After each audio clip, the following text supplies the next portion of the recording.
Good morning students, કેમ છો બધા? મજામાં? ધોરણ 8 ગણિતની અંદર આજે આપણે ચેપ્ટર આપણું 8 રાશિઓની તુલના વિશે આગળ ચર્ચા કરીશું. રાશિઓની તુલનાની અંદર આપણે સ્વાધ્યાય 8.3 ની અંદર દાખલા નંબર 4 જોવાનો છે. તો ચાલો શરૂઆત કરીએ. મેં જમશેદ પાસેથી રૂપિયા 12,000 સાદા વ્યાજે 6% દરે 2 વર્ષ માટે ઉધાર લીધી. જો મેં આ જ રકમ 6% દરે ચક્રવૃદ્ધિ વ્યાજે લીધી હોત તો કેટલી રકમ વધારાની ચૂકવવી પડી? બરાબર. જો મેં એટલે કે આપણી વાત કરી છે, મેં જમશેદ પાસેથી રૂપિયા 12,000 સાદા વ્યાજે 6% દરે 2 વર્ષ માટે ઉધાર લીધા છે. સાદા વ્યાજ તમે સાદો વ્યાજ તમે ધોરણ 7 ની અંદર ભણી ચૂક્યા છો. તો સૌપ્રથમ આપણે અહીંયા આગળ સાદા વ્યાજની ગણતરી કરવાની રહેશે અને એનું સૂત્ર પણ મને ખ્યાલ જ છે કે તમને યાદ જ હશે. બરાબર.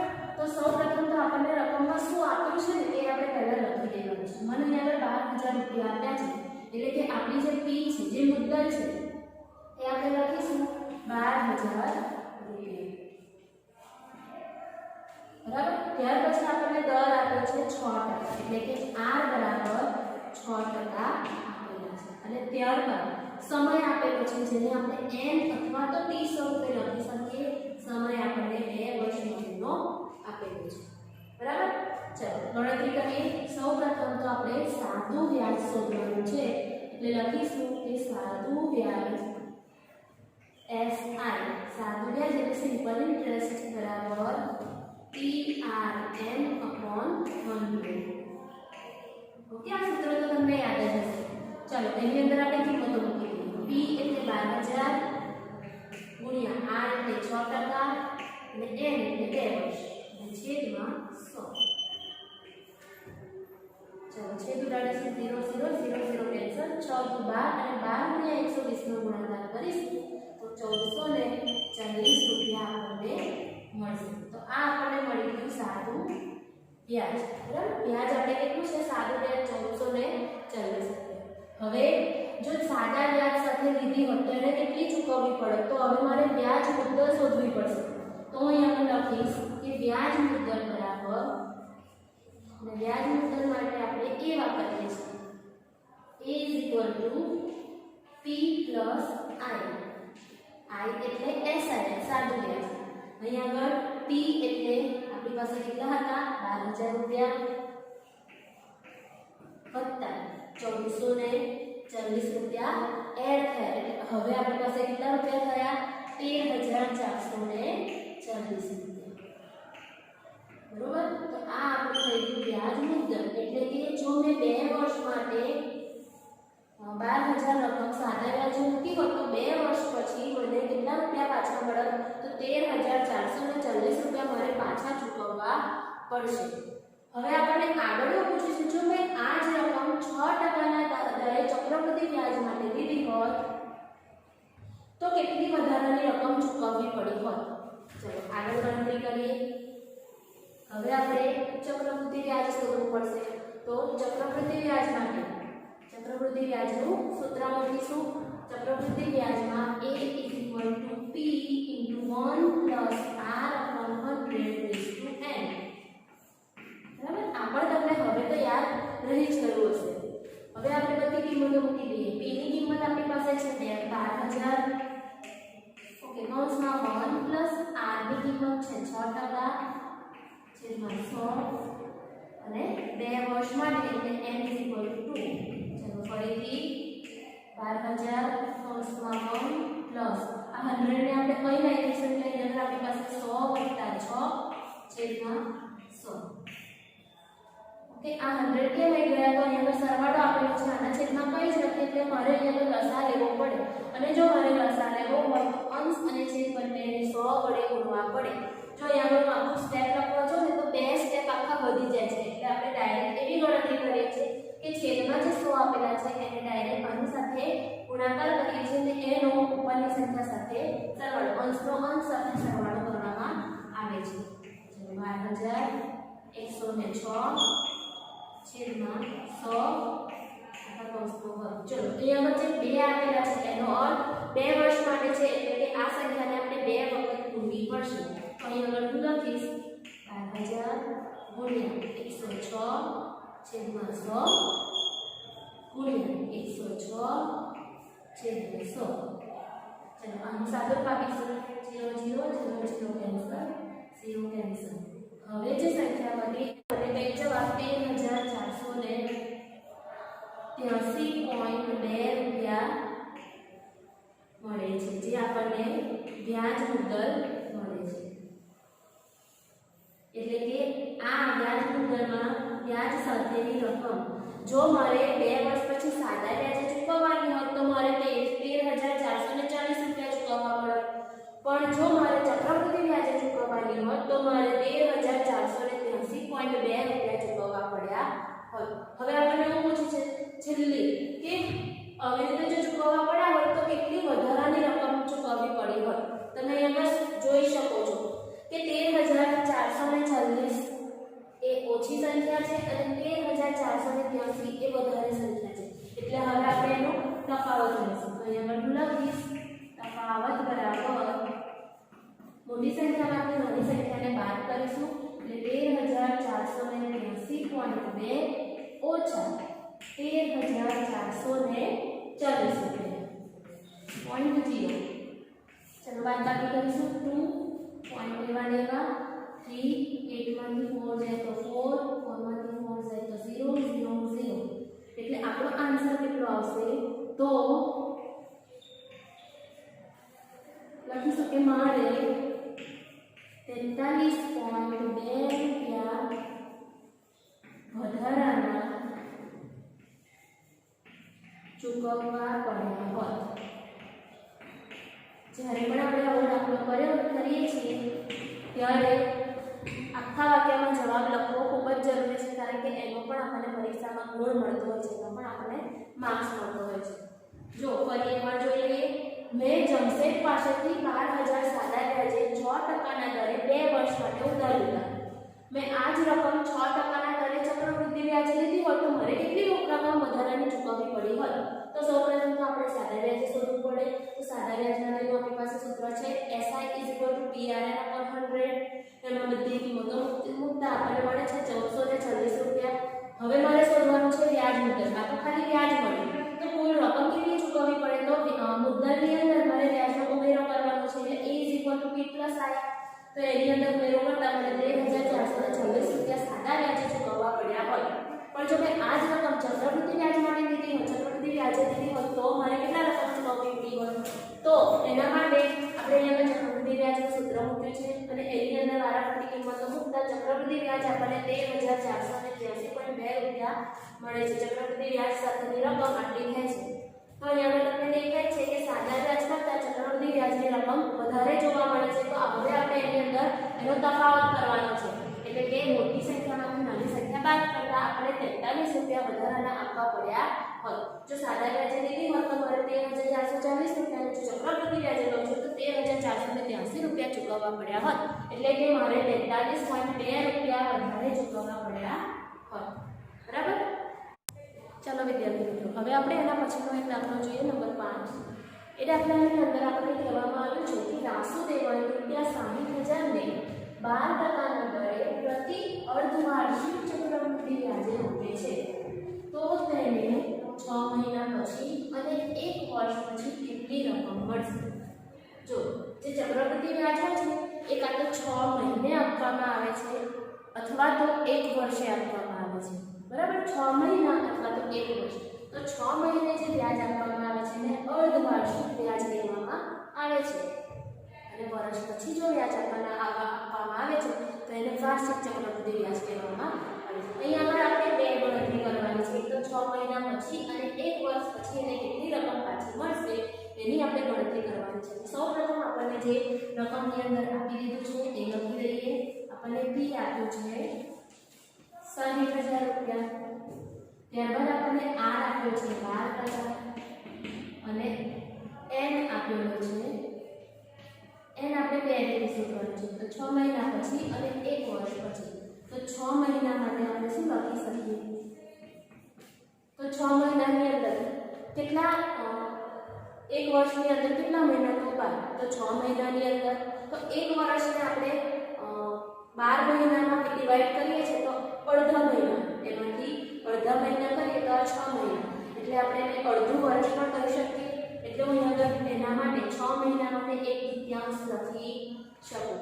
હવે યાદ રાખવાનું છે કે જ્યારે પણ આપણને અર્ધવાર્ષિક ચક્રવૃદ્ધિ વ્યાજ આપવામાં આવે છે તે સમયે આપણે જે અહીંયા આગળ 6 મહિના માટે શોધવાનું છે એટલા માટે આપણો જે વાર્ષિક દર છે એ વર્ષમાં આપેલું છે, તો આપણે એને 2 વડે ડિવાઈડ કરવું પડશે, એટલે કે 12/2 બરાબર 6%.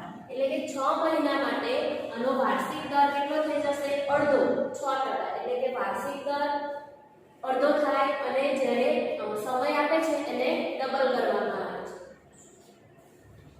તો સમયને ડબલ. હવે સમયને ડબલ કેમ કરવામાં આવે છે? તો એક વર્ષની અંદર 12 મહિના એને આપણે અડધા વર્ષ તરીકે લઈ શકીએ છીએ કે 6 મહિના આપેલા છે એટલે અડધું વર્ષ, અને અર્ધવાર્ષિક ચક્રવૃદ્ધિ વ્યાજ આપવામાં આવે છે એટલે કે એક વર્ષમાં 2 વખત વ્યાજ આપવામાં આવે છે દર 6 મહિને. એટલા માટે આપણે એને 2 વડે ગુણવું પડે છે. ચલો અહીંયા 2 કેન્સલ થઈ જશે એટલે અહીંયા 1 વર્ષ. હવે આપણે ચક્રવૃદ્ધિ વ્યાજનું સૂત્ર મૂકવું પડશે, તો A = P 1 + r/100/n. હવે આ સૂત્રની અંદર આપણે કિંમતો, આપણને કેટલી કિંમતો આપેલી છે? P છે 60,000, 1 + r આપણને આપણે 6 મહિના માટે કીધું છે એટલે 6%, 100 અને 6 મહિના માટે આપણો સમયગાળો છે એ 1 વર્ષ, તો 60,000 1 100 અને 1 નો ગુણાકાર કરીશું એટલે 100 + 6/100 1. ચલો અહીંયા 60,000 100 + 6 એટલે 106/100. એક જ વખત આપી છે એટલે આપણે એક જ વખત લખવાનું છે. હવે 106 × 600 નો ગુણાકાર કરતા 63,600 રૂપિયા મળશે. A = 63,600 રૂપિયા. તો આપણને જે 6 મહિના માટેનું અર્ધવાર્ષિક ચક્રવૃદ્ધિ વ્યાજ કયું એ આપણને 63,600 રૂપિયા મળશે. ચલો આગળ જોઈએ.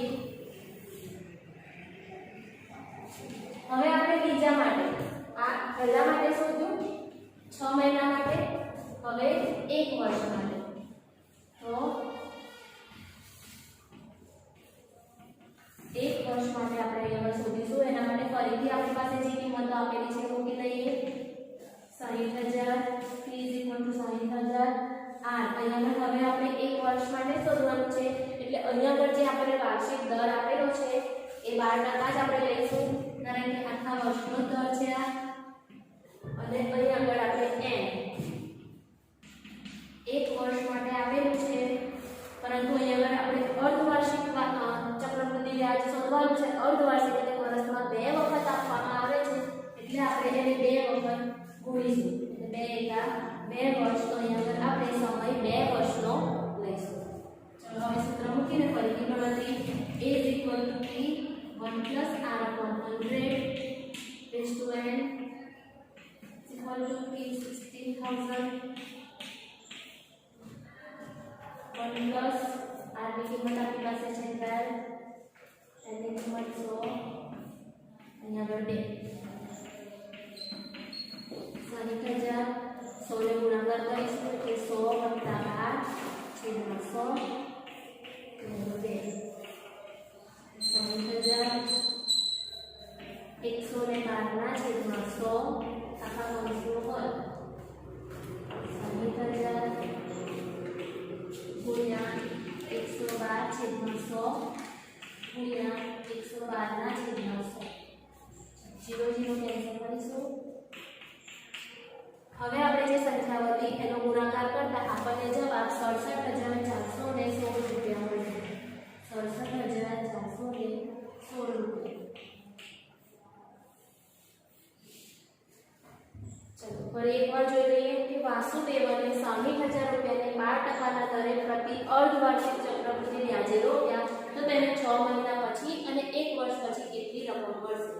6 મહિના માટે આપણે શોધી તો જ્યારે પણ અર્ધવાર્ષિક ચક્રવૃદ્ધિ વ્યાજ શોધવાનું હોય તો એટલું યાદ રાખવાનું 6 મહિના માટે પૂછ્યું હોય તો આપણે વ્યાજને અડધો કરવાનો અને વ્યાજનો જે દર છે એને અડધો કરવાનો અને સમયને બમણો કરવાનો કારણ કે અર્ધવાર્ષિક ચક્રવૃદ્ધિ વ્યાજ છે એટલે વર્ષમાં 2 વખત આપવામાં આવે છે એટલે સમયને બમણો કરીએ છીએ અને જે વાર્ષિક દર છે એને અડધા મહિના માટે અડધા વર્ષ માટે પૂછ્યું છે એટલે આપણે એને અડધો કરી દીધો કારણ કે આ જે દર આપેલો છે એ આપણે 1 વર્ષ માટે આપેલો છે એટલે આપણો અહીં આગળ 6 મહિના માટે વાર્ષિક દર કેટલો 100% અને સમય કેટલો થઈ જશે તો 1 વર્ષ તો અહીં આગળ આપણે એક સૂત્રની અંદર કિંમત મૂકી તો આપણને 63600 રૂપિયા મળ્યા જે 6 મહિના પછી આપણને આપવામાં આવશે ત્યારબાદ જો 1 વર્ષ માટે શોધવામાં આવેલો જે ટકા છે જે આર છે જે વાર્ષિક દર છે એ તો એનો એ જ રહેશે પણ સમય બદલાશે સમય 1 વર્ષ માટે અને વર્ષમાં આપણને 2 વખત આ વ્યાજ આપવામાં આવે છે એટલે આપણે એને 2 વખત ગુણીએ છીએ કારણ કે અર્ધવાર્ષિક ચક્રવૃદ્ધિ વ્યાજની વાત કરેલી છે એટલે અહીં અંદર સમય આપણે 2 વર્ષ લેવાનો છે ત્યારબાદ સમીકરણની અંદર આ કિંમતો મૂકતા આપણને મળે છે 67416 રૂપિયા તો 6 મહિના પછી જો આટલા દરે આટલી રકમ પાછી આપવામાં આવે અર્ધવાર્ષિક ચક્રવૃદ્ધિ વ્યાજે તો મને 63600 રૂપિયા મળે અને જો 60012% દરે 1 વર્ષ પછી પાછી આપવામાં આવે તો મને 67416 રૂપિયા પાછા મળે છે નંબર 6 આરીફે બેંકમાંથી રૂપિયા 80000 ની લોન લીધી જો વ્યાજનો દર 10% પ્રતિ વર્ષ હોય તો 1.5 વર્ષ પછી ચૂકવવાની થતી રકમનો તફાવત નીચે મુજબ શોધો વાર્ષિક ચક્રવૃદ્ધિ વ્યાજ શોધવાનું છે અને અર્ધવાર્ષિક ચક્રવૃદ્ધિ વ્યાજ આપણે અહીંયા આગળ શોધવાનું છે જો વાર્ષિક ચક્રવૃદ્ધિ વ્યાજ શોધવાનું અને અર્ધવાર્ષિક આ બે રીતે આપણે અહીંયા વ્યાજ શોધવાનું રહેશે સૌપ્રથમ આપણે જોઈએ કે આપણને શું આપેલું છે તો આપણે વાર્ષિક ચક્રવૃદ્ધિ વ્યાજ શોધીશું પહેલા તો વાર્ષિક ચક્રવૃદ્ધિ વ્યાજ આપણને જે કિંમત આપેલી છે એ મૂકી દઈશું 80000 રૂપિયા આર આપણી પાસે છે 10% અને એન અહીં અંદર આપણે 1.5 વર્ષ માટે શોધવાનું છે એટલે વારાફરતી હું શોધીશ પહેલા 1 વર્ષ માટે અને પછી અડધા વર્ષ તો અહીંયા હું એન અત્યારે 1 વર્ષ માટે અને એના પછી હું અડધા વર્ષ માટે શોધીશ તો અહીંયા એન 1 વર્ષ કારણ કે આપણે 1.5 વર્ષનું શોધવાનું છે હવે આપણે સૂત્ર મૂકીશું ચક્રવૃદ્ધિ વ્યાજનું a = p * 1 + r/100 કિંમતો મૂકી દઈશું 80000 કૌંસમાં 1 + r કેટલા છે આપણી પાસે 10 100 અને આ 1 80000 કૌંસમાં હું ડાયરેક્ટ અહીંયા લખી દઉં છું 100 નો 1 સાથે ગુણાકાર એટલે 100 અને 100 + 10 એટલે 110/100 यहाँ पर एक જ વખત છે 1 વર્ષ માટે શોધીએ છીએ એટલે 0 0 0 0 કેન્સલ 11 + 81 ને આ 3 0 88000 રૂપિયા તો આપણી પાસે જે a છે એ 88000 રૂપિયા આવે છે તો આ 1 વર્ષ માટેનું વ્યાજ હવે આપણને ખ્યાલ છે કે 1 વર્ષનું અને અડધા વર્ષનું જ્યારે પણ આપણે વ્યાજ શોધીએ છીએ તો ચક્રવૃદ્ધિ વ્યાજ અને સાદું વ્યાજ સરખું જ આવે છે તો અહીંયા અડધા વર્ષ માટે હવે મારે જ્યારે શોધવાનું છે તો અડધા વર્ષ માટે હું સાદા વ્યાજની ગણતરી કરી શકું તો હવે આપણે 1 વર્ષ માટેની ગણતરી કરી દીધી હવે આપણે અડધા વર્ષ માટેની ગણતરી માટે આપણે સાદા વ્યાજના સમીકરણનો સૂત્રનો ઉપયોગ કરીશું PRN/100 અહીંયા આગળ આપણે P લેવાનું છે 88000 રૂપિયા તો 88000 ગુણ્યા આપણું R છે 10% અને n અડધા વર્ષ માટે લેવાનું છે એટલે આપણે 1/2 લખીશું છેદમાં 100 એટલે કે 100 અને 2 નો ગુણાકાર બરાબર હવે છેદ ઉડાડીશું 0 0 0 0 કેન્સલ 44 88 અને આ એના બે શૂન્ય એટલે 4400 રૂપિયા તો આપણું સિમ્પલ ડિફરન્સ સાદું વ્યાજ અડધા વર્ષ માટેનું 4400 રૂપિયા આપણને મળશે તો ટોટલ વ્યાજ હવે કેટલું થયું કે 80000 રકમ હતી તો 1.5 વર્ષ પછી આપણને કેટલી મળશે 88000 + 4400 નો સરવાળો કરીશું એટલે આપણને કુલ રકમ મળશે કુલ રકમ બરાબર 88000 + 4400 રૂપિયા તો 0 0 4 4 પછી પડીએ 9 92,400 રૂપિયા આપણને 1.5 વર્ષ પછી 80,92,400 રૂપિયા પાછા મળશે. ચલો આ તો થઈ ગઈ 1 વર્ષ માટેની ગણતરી. આપણને આગળ બે પૂછ્યું છે કે વાર્ષિક ચક્રવૃદ્ધિ વ્યાજની ગણતરી અને અર્ધવાર્ષિક ચક્રવૃદ્ધિ વ્યાજની ગણતરી કરો. તો આપણે વાર્ષિક ચક્રવૃદ્ધિ વ્યાજમાં 1.5 વર્ષ માટેની ગણતરી કરી દીધી.